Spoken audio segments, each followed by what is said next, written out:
કડવી, સાંભળ્યું છે કે સનાતન શેઠની સરાણી અને રાણી સમજુને એકાદ બે દિવસમાં સુવાવડાવવાની. હા, એનું તારે શું કામ છે? કામ વગર હમીર કોઈની ફોગટ ફેરો ખાતો નથી. કડવી, સમજુને સુવાવડ નહીં, સુવાવડ થવી જોઈએ. એટલે એટલું જ કે દીવો પ્રગટે એ પહેલા વલવાઈ જવો જોઈએ. તારે મારે આજે કણા ગરમ કરાવવા છે? એ મારાથી નહીં થાય હમીર. હમીર ફક્ત હા સાંભળવા ટેવાયેલો છે. કડવી, જે કામ તારાથી નહીં થાય એ આ રૂપિયાની થેલી કરશે. રાખ. આવું પાપ મારાથી નહીં થાય હમીર. એ ફૂલ ખીલે એ પહેલા જ એને કચરી નાખવું પડશે. અને એમ નહીં થાય તો મારા જેવો ભૂંડો બીજો કોઈ નથી. કડવી, જીવતા રહેવું હોય તો હમીર કે છે તે પ્રમાણે જ કરવું પડશે. પણ એકની એક વાત વારે વારે સાંભળવા માટે હમીર ટેવાયેલો નથી. યાદ રાખજે કડવી, એક વાર હમીર પોતે બોલે છે અને બીજી વાર એની બંદૂક.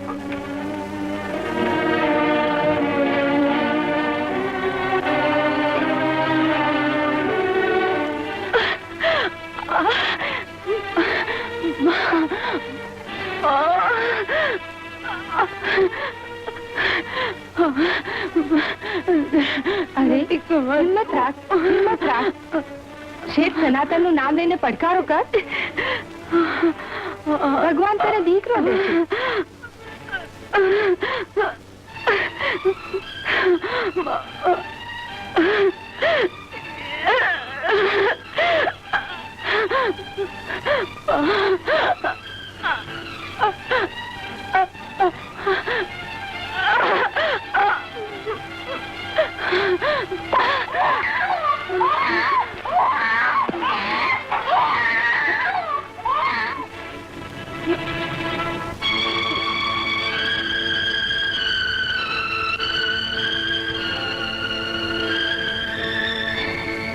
એક વાર હમીર પોતે બોલે છે અને બીજી વાર એની બંદૂક.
સમજુ બેટા, સમજુ.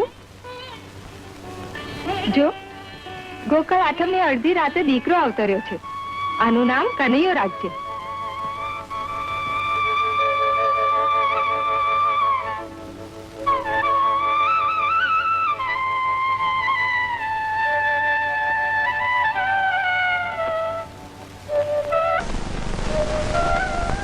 ભરીને હાકરું લઈ જાઓ. આવો દી તો માન માન કોક દી આવે. તમે હાકરું ખાજો, તમારા છોકરાઓને ખવડાવજો, અડોશ પડોશ માં વેચજો. આ શેની સાકર વેચાય છે? શેઠને કુંવર તો નથી આવતો ને? અરે કુંવર જ અવતર્યો છે. બોલી ગયો. અને કુંવરે પાછો કેવો કાન કુંવર. આ રાત્રે કાનજી મહારાજ નો જન્મ થયો તઈ તમે જાગતા નહોતા? નહીં, હુઈ રહ્યા તો કાંઈ વાંધો નહીં, કાંઈ વાંધો નહીં. તમે હુઈ રહ્યા હો ને તો હું તમને હાકર ખવડાવીશ. લ્યો, લ્યો, કરો તમારું મોઢું કરવું. નહીં, મીઠું. હવે આ ખાખરાની ખિસકોલી ખાખરનો અવાજ તું જાણે. પડાકો બોલાવી દીધો. બોકરી, તે હમીરને છેતર્યો. આજે હું તને જીવતી નહીં મૂકું. યાદ કરે તો ઉપર વાળાને ઘર ભૂલો હમી તારા દારાથી ડરી જાય એ કડવી નહીં કર ભડાકો ને ભીંધી નાખા છાતી અને પૂરી કર તારા લોહીની તરફ તારા રૂપિયાના રણકારની કડવીની મમતાને તું નહીં મારી શકે કડવી હમી તને જન્મ આપનારી પણ હું જ હતી મને પસ્તાવો થાય છે કે તે જ વખતે જો તને ગળે ટૂંકો દઈ દીધો હોત તો આજે આ વારો ન આવત રમી મને પાપને રસ્તે દોરતા તું શરમાતો નથી લે ઉપાડ તારા રૂપિયા અને હાલ તો થઈ નથી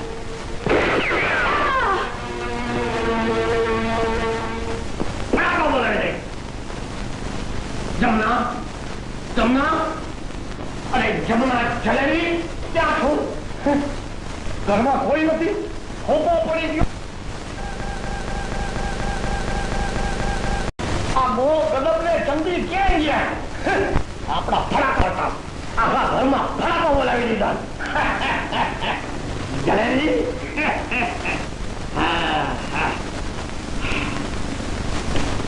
જમના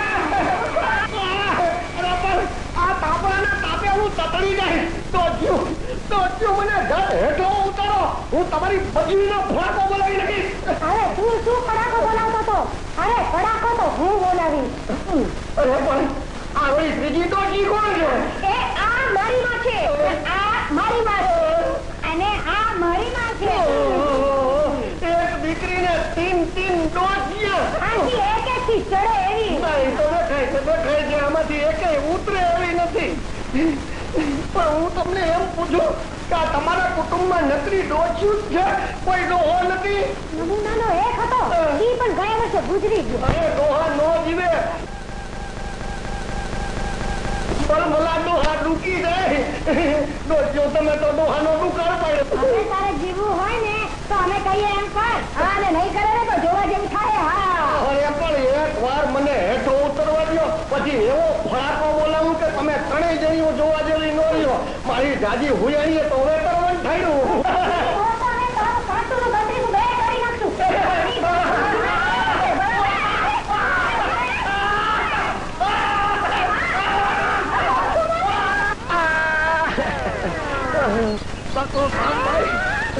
મને મારીને કાંગેલ કોળા ગડી જેવો કરી નાખ્યો પણ વાંધો નહીં સાધુ હું તને જોઈ લઈશ મારો વખત આવશે ને તો એવી સાફ કરી નાખીશ એવી સાફ કરી નાખીશ કે તને હારી નિરાન કરવી પડે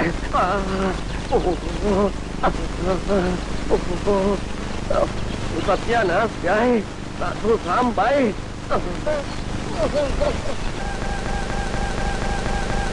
થોડા ગાડી આ ક્યાં ઘાયલ થઈ જાયો આજ કરો પોરી છે આજ સુધી હું મારી હાઉ માથે ફડાકા બોલાવતો હતો આજ મારી હાઉએ ભેગ્યું થઈને મારી માથે ફડાકો બોલાવી લીધો આ 4 દાડા ઘોડા ગાડી વાળા ને તો એક દાડો હાઉ નો અરે પણ આમ ક્યાં જઈ આવ્યો આમ ઓલા વાઘજી હોય પાસે આ ખખડી કે શરીરના હાંધા હરકા કરાવવા ગયો હતો વાઘજી અરે એ તો ઘોડા વૈદ છે જાણું છું બોરીચા જાણું છું પણ આ ઘોડા ભેગો રહીને હું ઘોડા જેવો જ થઈ ગયો છું મને ઘોડાની જ દવા લાગુ પડે છે આ મારામાં ઘોડામાં તમને કઈ ફરક દેખાય છે અને જો દેખાતો હોય ને તો તમારી બત્તીઓમાં ઘાસલેટ ફૂટી ગયું છે એમ સમજો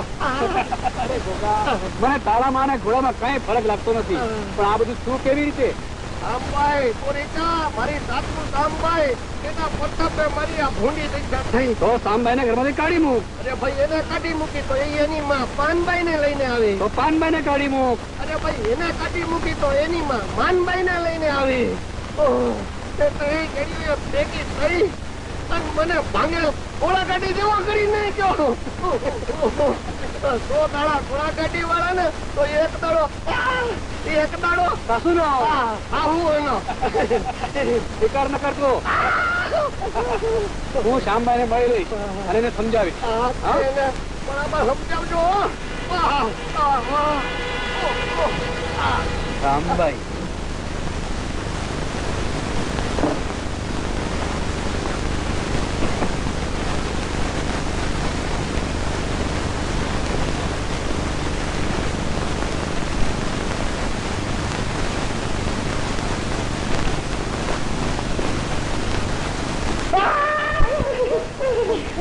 જો, હવે તમે ઘરમાં બીતા બીતા આવવાનું બંધ કરો. ભાભી હું કઈ શું કરો? આ તારી ડોશીઓએ મારા ફડાકા બંધ કરી દીધા છે. હવે તમે જરાય ચિંતા ના કરો. એ ડોશીઓને મેં તગડી મેળવી છે. કા મારા ઉપર દયા ઉભરાઈ? એ ના, કેવી ઉભરાઈ. ગમે તેમ તો તમે મારા ધોયા અને હું તમારી બાયડી. દુનિયાની બહુ સાસો નો ત્રાસ થઈ શકે, પણ પોતાના ભાઈડા માટે ત્રાસ થતો જોઈ કોઈ પણ બાઈ ના થઈ શકે. આમ થઈ શકે. ખરેખર આજ મને તારામાં દાખલ જેવી ડોશીઓને બદલે દયાની દેવી દેખાય છે.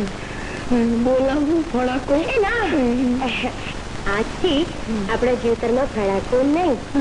આજથી આપણા જીવતરમાં ફડાકો નહીં અને ડેલીમાં ડોશીઓ નહીં. બરોબર ને? ઘોઘા ઘોડાગાડી વાળાનું ઘર હોય. હા, મારા ઘોઘા ઘરવાળા. બોલાવું ફડાકો?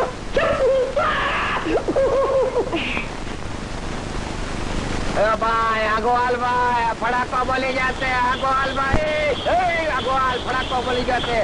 હા, એક ગણીના આગોવાલ ફડાકો બોલી જશે. અગરે ડોચી માટલી ફૂટી જશે. હાલ ભાઈ, હાલ હાલ આગો રેજો, આગા રેજો. મંદિર આવી ગયું હવે તો. હાલ ખબર તો. હા, ઉભો રે કહું છું, ઉભો રે. પ્રણામ મહારાજ. કેમ સનાતન છે આમ અચિંતા? બાપુ કાલની કોને ઓળખાણ વગર મારા દીકરાને કાલે કોઈ દેવીએ પગ પણ મૂકવા નહીં દે એમ સમજીને આ વાર્તા ખતનું લખાણ કરીને લાવ્યો છું. છેલ્લી વખત આવે કોઈ સમજો કે કાનુડાને કરડે નહીં.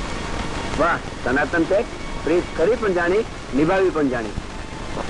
હું જરા સમજુને મળી. ભલે સમજો. તાર ઓળખી લીધો ને? અણસાર ઓળખવાના ન હોય. અરે એ શું, એનો બાપ એ દીકરાનો ભોગ દે છે અને એ સમજુના દીકરા. રામભાઈ, હવે અધૂરું કામ તારા હાથે પૂરું કર. સમજી બેઠા, મારા હાથે કરેલા કામ કોઈ દી અધૂરા ન જ રહે. પણ હા, જો કામ એ નહીં પણ નહીં જાણું ન માંગ્યા કરતા બધા એમ હશે. સમજી બેઠા, એ કામ પૂરું થઈ ગયું. સનાતન, તને લોહીના આંસુ ન રોડાવું તો મારું નામ હમીર ભોરેજા નહીં.